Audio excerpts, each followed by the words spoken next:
চোরের দলের খেলা কবে? গুগলে এমন লেখা সার্চ দিলেই আর্জেন্টিনার খেলার সময়সূচি দেখাচ্ছে। আশ্চর্য হলেও বিশ্বজুড়ে আর্জেন্টিনার বিতর্কিত জয়গুলো নিয়ে সামাজিক যোগাযোগ মাধ্যমে অসংখ্য পোস্ট দেওয়ার কারণে গুগল ভেবে নিচ্ছে চোরের দল বলতে আর্জেন্টিনাকে বোঝানো হচ্ছে।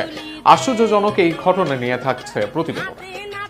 গুগলে চোরের দলের ফুটবল খেলা কবে লিখে সার্চ করলেই সার্চ ফলাফলের শীর্ষে ভেসে উঠছে 2026 ফিফা বিশ্বকাপের সেমিফাইনালে আর্জেন্টিনা ও ইংল্যান্ডের ম্যাচের তথ্য।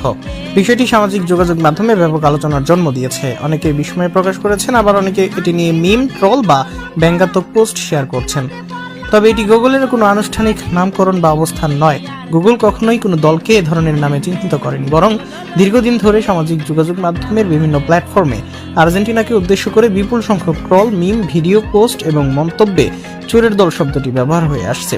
ওই কিওয়ার্ডের সঙ্গে আর্জেন্টিনা ইংল্যান্ড ম্যাচকে সম্পর্কিত হিসেবে শনাক্ত করতে সহায়তা করছে। গুগলের